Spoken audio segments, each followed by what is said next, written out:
Excellent. So guys, it is 2:05 p.m. As good a time as any to start. Also, I've been told by one of our speakers, Akshay, and we'll talk about him, that he flew in just for this event right now, and he has a flight at 6 p.m. So in my experience, by Bangalore standards, he should be leaving now.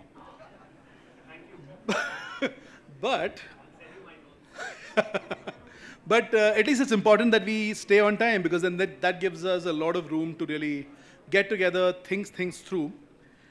And like I said, this session was the one that made me raise my eyebrow the most, especially the name. So Pankaj, if you have a hand in this, well done.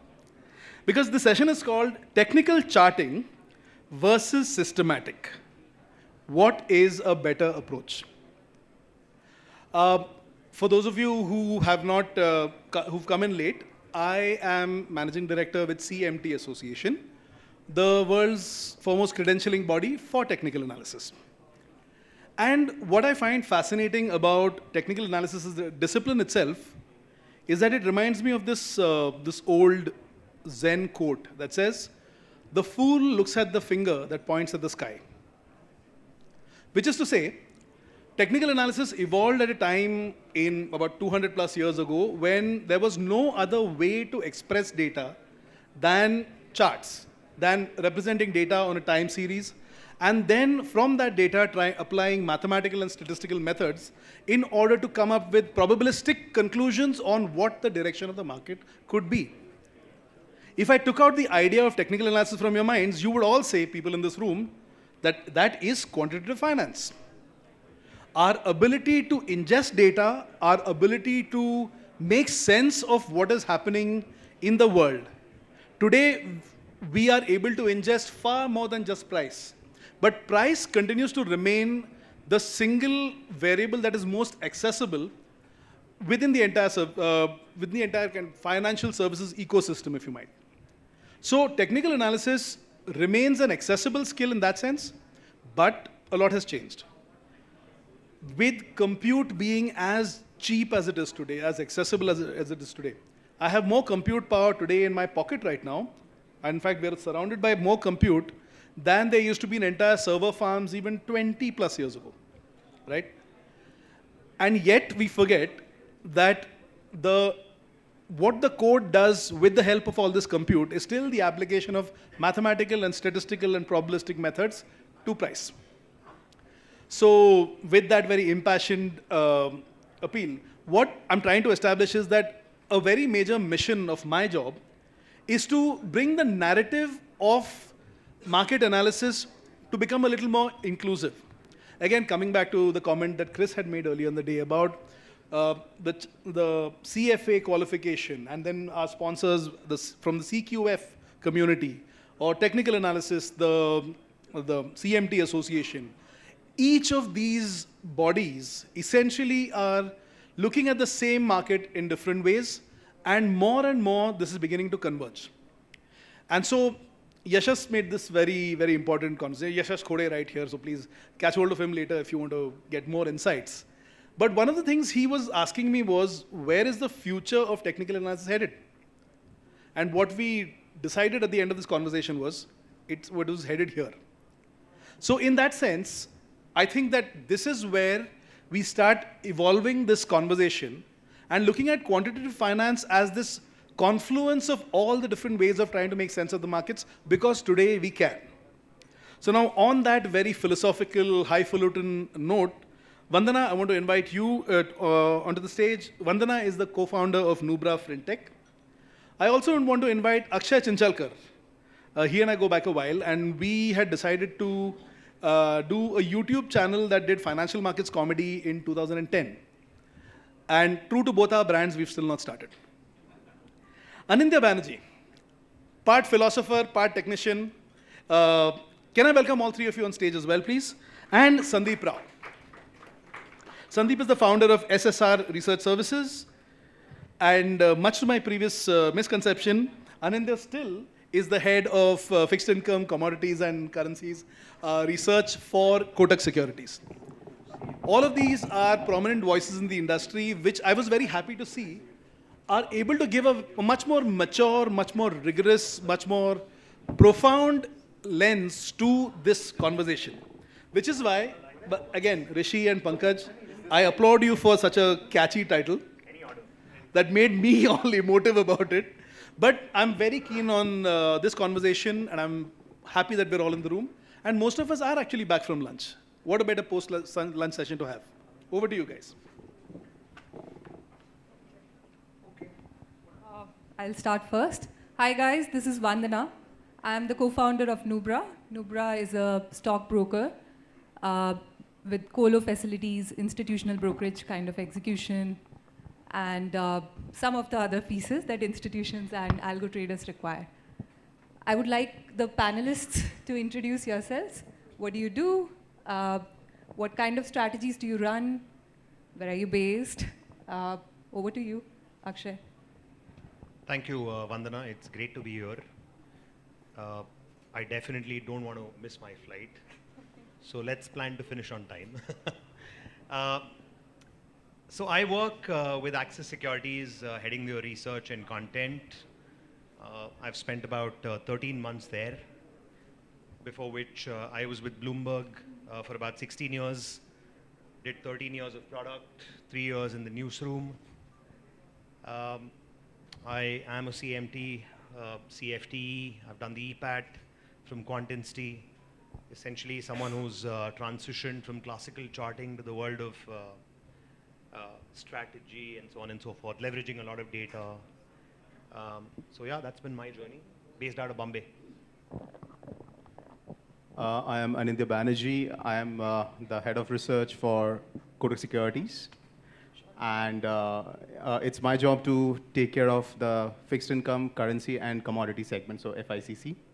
So it's been like a long journey with Kotak over 15 years, initially starting off with traditional charting, like we all do, and then getting into a bit of systematic trading. So we use systematic trading more to do visualizations, finding out patterns in data, and also in intermarket analysis, where there is a lot of scope. Because in advisory business, you are not directly trading in the markets, you're enabling others to trade, right? So you have to create that appetite, you have to also make them trade. So it's kind of a hook, it's kind of enabling both. So it has been like a transition from the traditional side to the quantitative side. Thank you, Anana. So my name is Sandeep, and I guess I've been in this space for close to 2 decades now. I come from a time where there were no charts and there were no data feeds and none of that, so it was all manual work. Good to see the transition that has happened. I've been, I'm a SEBI-registered Research Analyst right now, and I run my own research firm called SSR Research. Prior to this, I worked with Capital Mind, and have dabbled in multiple spaces, but yeah, so I found my calling in quantitative trading and investing, be it equities or derivatives, and that's what most of my research is focused on today. So with that, let's get started. All right. We live in a world where technology is moving so fast. There's data, there's AI. Every day we are questioning what is what, there are blurred lines. Quote unquote, someone told me technical charting is like being an artist, where you're trying to find beauty in the chart patterns.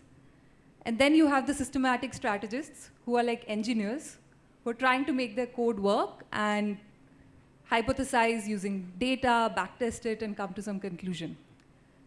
Now, as a naive trader, let me ask you a few questions around what are the advantages of technical charting versus systematic strategies? How do you differentiate it to today's world? Maybe I'll start with Sandeep. Sure. So if I look at it, a lot of, especially when it comes to technicals and charting, visually speaking, I see a lot of advantage because visually you are able to see patterns and you are able to build hypotheses, which is difficult if you kind of look at data per se. So visualization as such is a great tool to build hypotheses. That's how I use it. I'm sure there are a lot of quants here who are from younger generation. There are people from my team who don't look at charts at all, and they're still able to run a script and get a sense of the data. But maybe it differs from person to person. So there are people who find it easy to see patterns visually, and that becomes your hypothesis, and then you go back to data to figure out whether there is a way to model that pattern that you're seeing. So, yeah. Maybe Anindya, you could take next. Sure. I completely agree to what he said. Just to add a few things. See, it basically depends on 2 or 3 things. That is my objective, the constraints I face, and third, I would say, the mithyas, or the myths, or the falsehoods. Now, I'll start with the mithyas, because the objective and constraints, we are aware, more or less. So I would outline 3 myths. First, money. Second, cost. Third, emotions. So what is money? There is a general feeling which I get when I talk to a lot of the HNIs and family offices, that somehow switching to algorithmic trading would make a lot of money. Sorry, it doesn't. It can help you to lose that money faster, right? So the first thing of algorithmic trading is trading. So which means that I should have an edge in the market. I should be able to spot patterns or spot opportunities. That is the innate ability of a trader. Algorithmic tools, quantitative tools will help you sharpen it and amplify the impact, right? Second is cost. It is very costly. No, it can be as simple as a laptop and an Excel sheet. And it can be as sophisticated as the Operation Sindoor command control system. Yes. And third is emotions, that we take emotions out of the picture. Why? Because the whole idea of having a human being in the trading room is that their ability to be emotionally intelligent, their ability to perceive things. Like if I look at the market now or look at the macros or the news flows, I may have this perception that things are looking bad. It's not a prognosis, just I'm saying an example. Something is miss. Let me get out. My models could be still saying buy. That is an asset which the AI or anything has not still been able to catch up to. So these are the 3 areas where we have to think, and maybe a blend of the 2. The charting plus the systematic trading can create a fantastic opportunity. Could you maybe share some live example where we could use both to complement each other? Sure.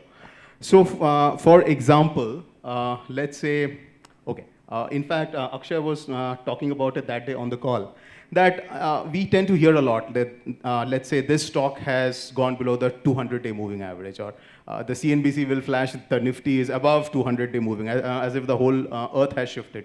So, in fact, we get these kind of things. So then we basically go and say, does that really matter? Because first thing, from where has this 200-day come? Why not 201 or 201.5? What is such fascination? That's point number 1, because we have to go into history and understand there were 200 trading days in America at that time, right? So right now it will be 252 days. But a larger point is I can do a back test across all markets. So basically, I'm not just backtesting blindly, because I have the tools to backtest. I'm backtesting on a logic that why should a yearly average work? What's so special about it? So it's that kind of a thing. Just a simple example. It can get more complicated. All right. Akshay, you could maybe append further on that. And what are you? Are you a technical charter, or are you more of a systematic trader? Firstly, both of these fine gentlemen to my left have said everything that I wanted to say, so I'm struggling, but I'll still give it a shot. Look, if you think of that 5-letter word chart, it also has another very, very important word inside of it, which is art. So there is this perennial debate, right? Is charting an art or a science? I think it's more arty, but that does not mean that the science that you can make out of it does not apply. To expand on what Anindya said, a few days ago, I wrote something on LinkedIn. I'm hyperactive on LinkedIn, so much so that my wife thinks I'm married to LinkedIn, but that's just the way I'm built. So there was this one instance on the Nifty where the Nifty closed under the 200-day average. It happened about a week, maybe a little over a week ago. And then on the very next day, because the ceasefire news came about, the market gapped up, and immediately on the following day, it ended above the 200-day average. So to his point, maybe I have 30 seconds of reading time every morning when I'm commuting to work, and I'm thinking, why should I care about this thing that Akshay has written about or anyone has written about? It's gone above the 200-day average. I've got truckloads of messages and WhatsApp forwards from friends saying it's gone above the 200-day average. So what is the question, right? And then I said, okay, how many times has this really happened in the last 20 years where we've had a close under the 200-day immediately followed by a close above it? And then I said to myself, okay, if it's happened, let's say 15 times in the last 20 years, in how many of those 15 occasions did the market actually end higher 5 days and 20 days out? And when I saw that the number was as high as 85%, that's the science of it. And I think, our customers, because we speak to them on a daily basis, they are evolving. They are starting to ask these kind of questions. So nobody is going to, pay you an advisory fee because you're telling them that this market went above the 50-day or something else happened, right? Momentum is overbought. They had that information at their fingertips. That's the kind of era that we're living in. They want more. And therefore, the constant question is, so what? Why should I care? And if you can explain that aspect of the question, if you can answer that aspect of the question, then you've really got the client's attention. So I think the evolution for me also, I started looking at charts in 2006. I was an out and out, classical charting sort of a purist. But over time, and thanks to Python and it really going mainstream starting like 2019, I think, there's so much that you can do with the humongous amount of data that you now have that it's opened a whole new Pandora's box, in my opinion. Wow, that's a lot of words on that. I just want to add a bit there. So I think Akshay made an important point about the 200-day moving average. While everyone understands it, accepts it, and it makes for a great a story that after X number of days, markets are kind of consolidating on 200-day moving average. And it's great if you are talking to people, if it's a news item, if it's a story, and it also gives you a visual and otherwise a reference in terms of where the market is, in terms of its structure.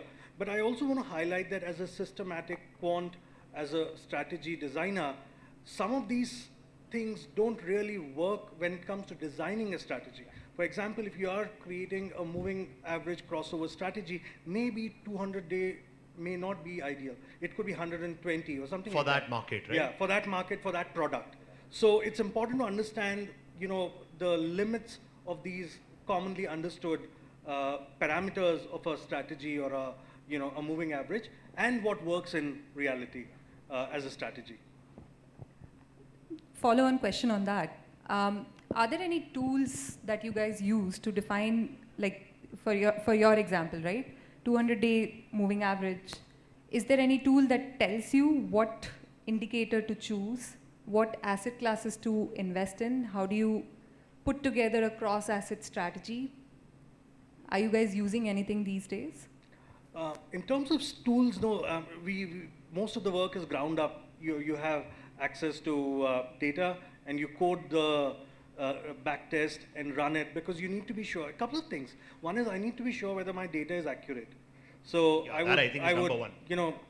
With indexes it's easier, but then with stocks it's even more, it's tougher, because there are a lot of other factors which go into it. So one, I would want to have my own accessible, clean data, and then on top of it, I would want to code my own strategy, because I want to be sure exactly what I am trying to test. There's a lot of specificity. Am I taking the close price? Am I going to enter X, ticks after the close? All of that. So there's a lot of specificity which I would want to be sure of when I'm coding a strategy.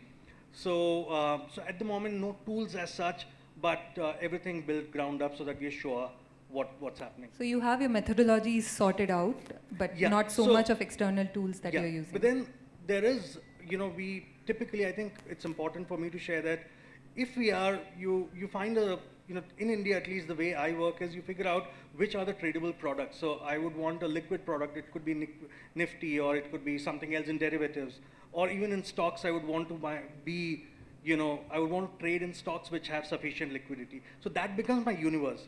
So once I have my universe in place, then I'll run some basic tests to see, okay, is this a trending product? Is this a mean reverting product? So you do those basic tests to figure out how this particular product, stock, or index is behaving. Then comes, figuring out what to do with it, how to design a strategy around it. I can add to that. Yes, please. So one of the things I've been doing for the last over a decade, I would say, is picking a security and looking at the top 5 indicators that have worked for that security across different horizons of time. So I could run like a 5-year back test. I make a list of the top 5. Then I probably go a little longer, 8 years. Essentially what I'm trying to do is capture the market having traveled through all regimes, up, down, and sideways. Because the last thing you want to do is rely on an indicator which did really well during markets that were strongly trending up or down, and then the market changes its regime and you're wondering why that indicator is not doing as good a job as it used to. So, and then I keep doing this for different cycles, maybe a couple of years, 5 years, 8 years, 15 years.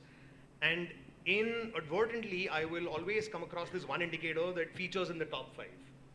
Over a 2-year period, it might be the best performing indicator right at the top of the pile. Over an 8-year period, it might be number 4. But the message by running through all of this data across different intervals of time is that this indicator suits this market. And therefore, if I'm going to trade that particular market in the future, I'm not going to pull the trigger until I consult what this indicator is saying. So that's one approach that's worked really well for me. So. Makes sense.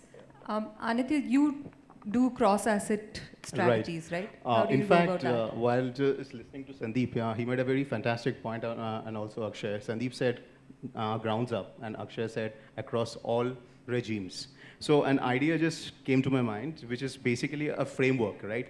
So let me talk a bit about the framework. So the framework is, according to me, which I use is, can I observe something in the market? If I observe a particular behavior of the players, right? There are different kinds of players. Somebody would look up to the moon and trade. Somebody would use something else and trade. How can I use a particular tool or tools which can actually capture all their behavior into one?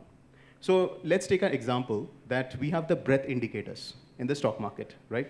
So intraday, let's say there are days when the market makes a sudden reversal from down to up, or it's very listless and suddenly it moves. Like I think it happened yesterday. Yeah. It suddenly moved. Now, can I catch that through the sudden moves in the stocks? So let's say if you have a Falcon or a Iris, they have these thing called the amount of stocks which are going up, the number of stocks and amount of volume, the breadth, right? So can I codify that into a breadth indicator? So that is coming from the objective that I am seeing a particular pattern in the market, a human behavior that people start to suddenly change how they are treating the stocks. If I can capture that through a particular tool, I will invent a tool. The tool is not important here. I will invent a way to capture that behavior.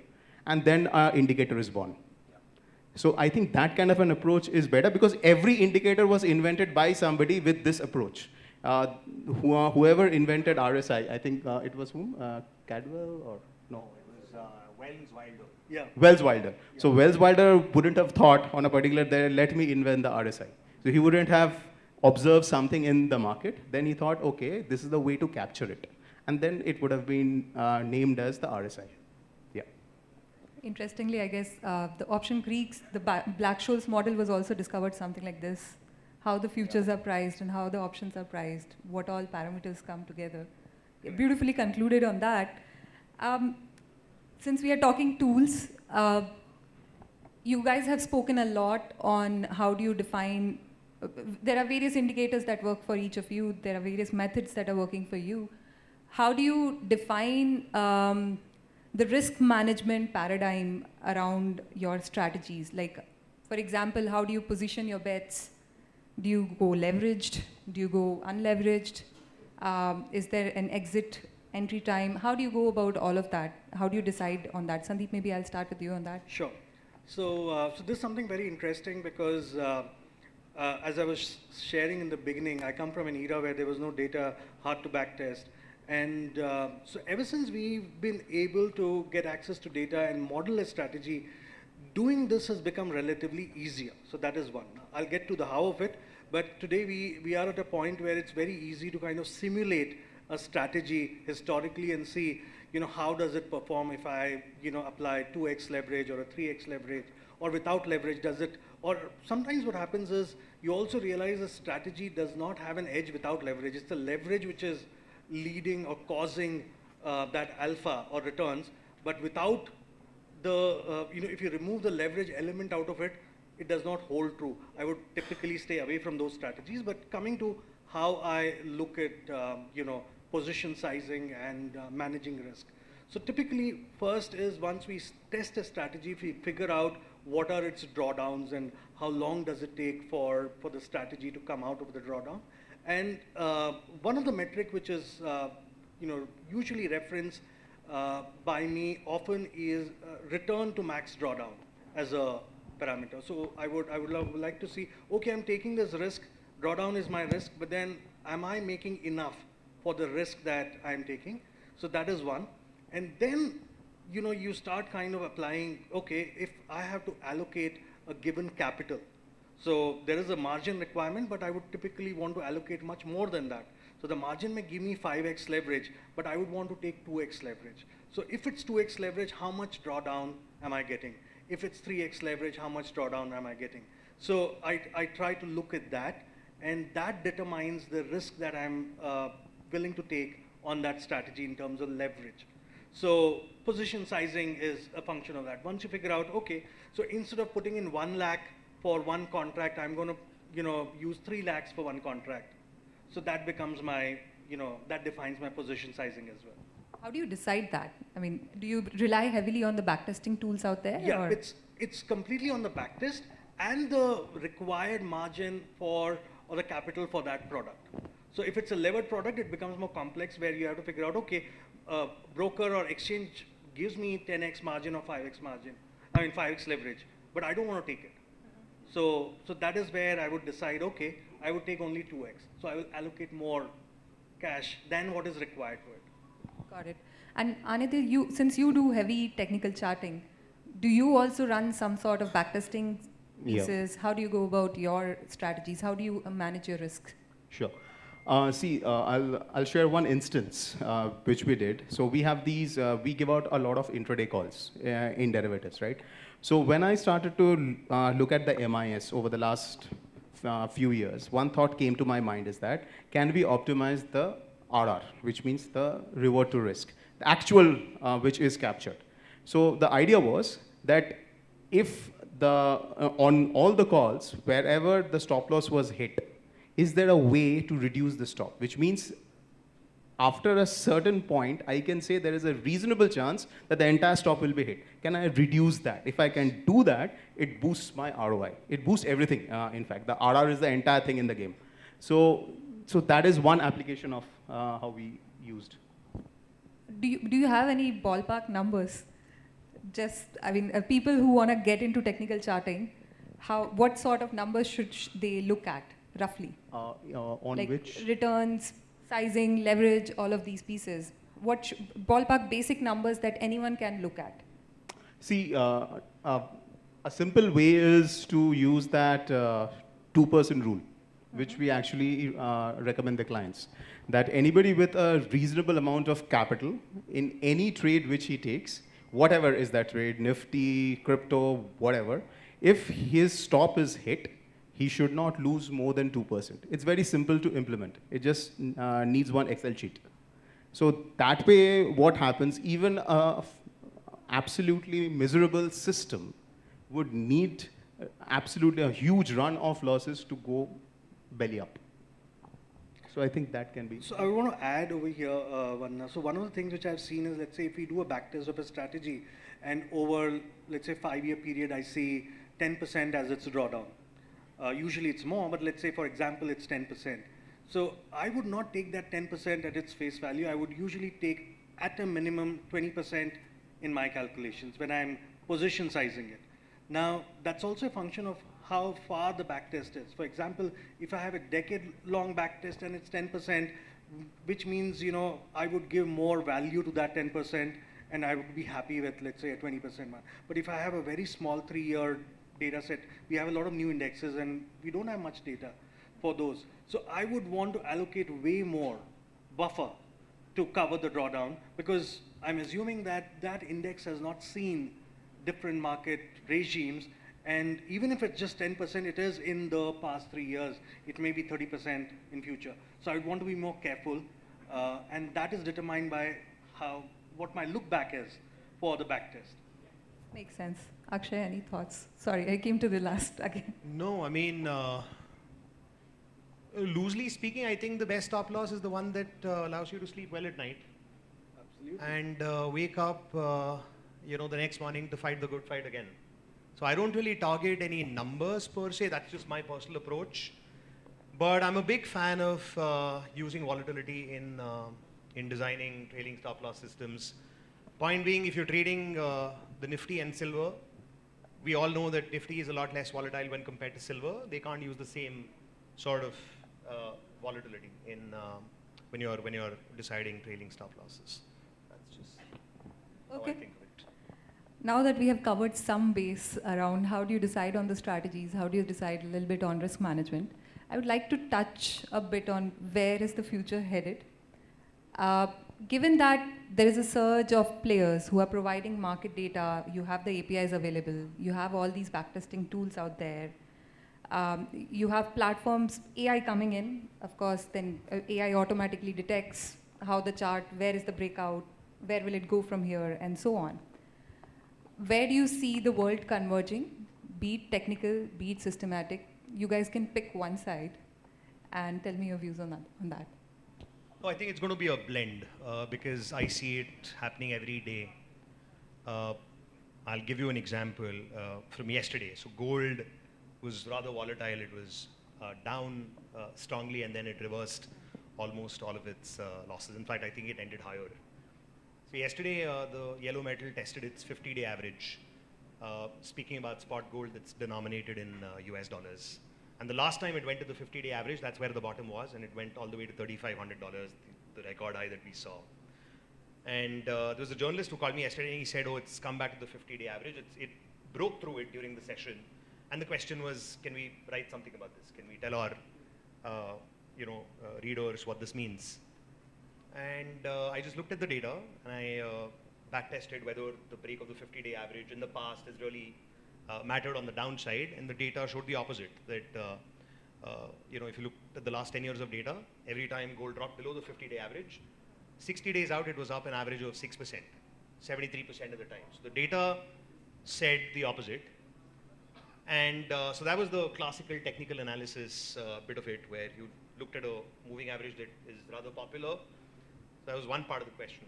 The other part was, what does gold generally do, between now and the end of the quarter, okay? And then I looked at 20 years of data, so I'm a big fan of seasonality, right? And the simplest example of seasonality we all know about is Diwali. So consumer spending goes up during the festival season. I cannot be more, right about that. So then I realized that between the 15th of May and the end of June, 92% of the time, gold prices have only gone up. So that adds more credibility to the fact that what you backtested using classical technical analysis has merit, and therefore, although headlines would make it seem as if this was the end of the world because it's dropped below the 50-day average, the data is pointing in the opposite direction. So that I think is the future. And again, coming back to my original point, so whenever we talk to clients and we tell them this is what's happened, if you can't answer his question of so what, then you're kind of, waning away from the game that's being played, which is more quant, more data. So that's what I think the world is moving to. Any other, Anindya or Sandeep? Sure. So the way I look at AI specifically is it's a pervasive technology. It's not something which is exclusive to a set of people. So just like internet, AI is accessible to everyone. What I foresee is it would, in general, increase awareness and accessibility and make people more quant and data aware, because now it's easy. Yeah. So you could always ask a question to ChatGPT or whichever that tool is. Okay, now gold is, just taking the example from Akshay, gold is down below 50 period moving average. To what extent, what are the odds that it would be down for the next 1 week or something? So now people become more quant aware. They have a tool to kind of get access to it. But beyond that, I do not see an immediate change. So accessibility to everyone and easy to analyze data, yes, but then the edges are not going to go because of, at least edges which have existed for long. I'm not talking about HFT kind of edges, but others are not going to go off just because of AI coming in or it becoming more accessible. Do you think classical technical analysis is still going to have its place in the sun? Work. Because absolutely. It's all about people and how people think. If people are scared, they are not going to be less scared because of AI. Correct. So if there's a war and if people are selling, I'm not recommending that, but then that's human and that's going to happen, I think, for years. So that's what we see on charts and that's what we see in data. Psychology. Yeah, Oh, absolutely. wow. Well, thank you for your thoughts. It looks like time's up, but we'll quickly take 5 minutes for the audience, if there are any questions. There are a few. Yes. Also, I know there are a number of CMT program candidates and charter holders in the room. I'm banning you guys from asking questions. FYI.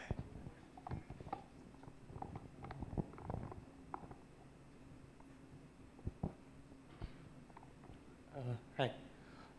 My question to Akshay and everyone else in the panel is, like you said, 200-day moving average, why is that important? Why is not 251-day average?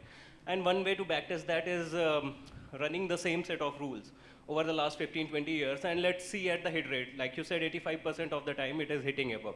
So that is one way to look at it. Now my question is that is one way to put confidence in its repeatability.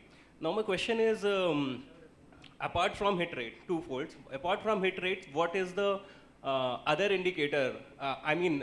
Something which serves as orthogonal to not only working in the past, but also serves as a, something which is coming not necessarily from a curve fit, because at the end of the day, it is just a basis curve fit, and the best curve which is fitting is what we are going ahead with the rule with a better hit rate, right? Now, other than curve fit, what can be some supplementary ways that can put my confidence into that? That is point number one. Point number two is, even if I'm going with a high hit rate, such as 85%, now my data point is, let's say, 15 or 30. Now, that it itself is a very limited sample space. And from a statistician's point of view, that sample is too low for me to confidently say about that repeatability in the future.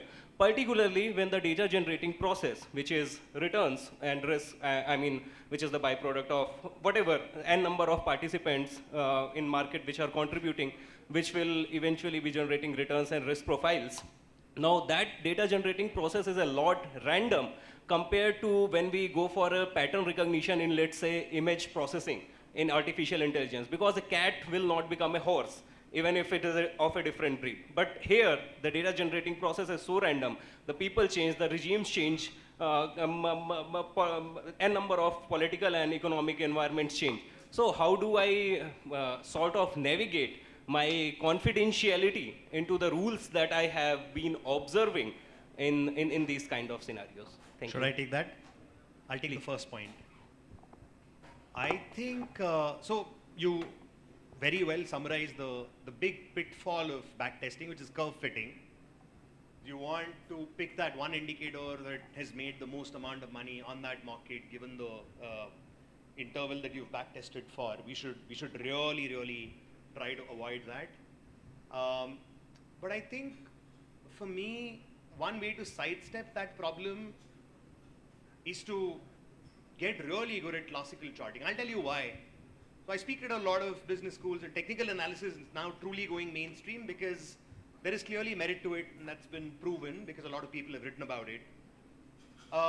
One big problem that a lot of people face when they are starting to do charting and technical analysis is that, you think of how many points it really takes to draw a line, and the answer will be 2. And if I ask you how many additional points do you need to call that line a valid trend line? You'll say 3, right? The higher the better. And so people think because I know how to draw a trend line, I'm now a technical analyst. Nothing can be further from the truth. And then since COVID, we are seeing this phenomenon where people are coming up with random videos and saying, okay, in 5 minutes, via this free video, I'm going to show you how you can deploy $500 every morning and walk away with 10,000 at the end of the day. Sure. Then why are you doing 5-minute YouTube videos is my question to you. Right? You should be deploying 500 rupees every morning and walking away with 10,000. Point I'm trying to make is people often think, you know, reading the first chapter of a book on technical analysis will make them technical analysts. It's just not true. Classical technical analysis, people say, yeah, we know what a double top is. And so every time the market goes to the previous high, they say it's a double top. Oh, really? Just because the market's gone to the previous high, it's a double top? How do you know that? So I think you really have to go through the grind to understand that people who've been doing this for donkey number of years, for them, every morning is a new start. It's a clean slate. And they've been doing it for like 40, 50 years. So surely there is some rigor involved. And I mean, I would like to become as good as maybe Jim Simmons in a fortnight, but can I really do it? I doubt it. So my point is, classical technical analysis is truly an art that you have to master over a really long period of time. And I think that is the best way to avoid that problem. What was point number 2? Sorry.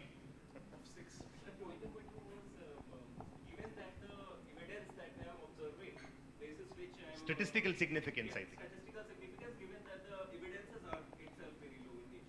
That is a problem. Because as we move ahead, as we take more and more sample set, our hit rates will go down from 85% to 60 to 55%, and it will eventually go to 50% in a matter. It's just a matter of sample, right? You know, that is a problem that I think you've got to live with. I will obviously invite other panelists to talk about that and get their sense. I think if you look at some of the best traders in the world who've done this for a long time and who've made enormous amounts of money for themselves and their clients, I think a 50% win to loss ratio is really good, provided that when you win big, and when you lose so small that those losses, even though they stack up, they don't matter much, which is how Simmons did it, which is how Tudor Jones did it. Gentlemen, you're... Sure. So let me take both the questions and I'll quickly answer. I know time's up. The first one is, you know, quantitatively, you can do a lot of things to be sure. That is in terms of dividing the data between test and train data and then see, you know, how robust something is, all of that. But everything has got limits in the sense, whatever it is history, it is past. We do not know how the future is going to be and there's no guarantee. So you have to take that risk. That is what it is. But then since Jim Simons was referenced, I was reading, you know, his book, and if my memory serves me right, so somewhere it says that, you know, we were talking about curve fitting. Every strategy is curve fitted. So the idea is be aware that it's curve fitted and then still go ahead with it. If it's working in near future, use it till it works, and then figure out a way when you want to stop it. So just because it's curve fitted does not mean you should not go with that strategy. That pattern may continue for a while for it to give you an alpha. So that's another perspective on curve fitting. Absolutely. And to add to your point, Sandeep and Akshay, see, we are now pushing the traditional financial analyst, the technical and the fundamental, to learn programming, learn statistical tools. But the mathematician and the statistician who are entering the financial market, they are not the prodigal sons. They have to understand traditional finance, because otherwise I can torture any data and I can get anything. So these are the two extremes. One who doesn't want to do backtest is okay with 2 or 3 observations because that's what is possible on a chart. And the other one who says I have Python or I have Java or other high-end systems and I can crunch infinite amount of data and find out something, of course. But will that make money? That's the thing. Yeah. Just to close this session, my key takeaway was both of them will coexist, will complement, and AI would help aid the strategy building process, I suppose. And I see less of manual labor, more of automation coming there. Conclusions, however, still would have human involvement. Yes. That's where we are headed. Well, thank you so much, the organizers, for hosting this event.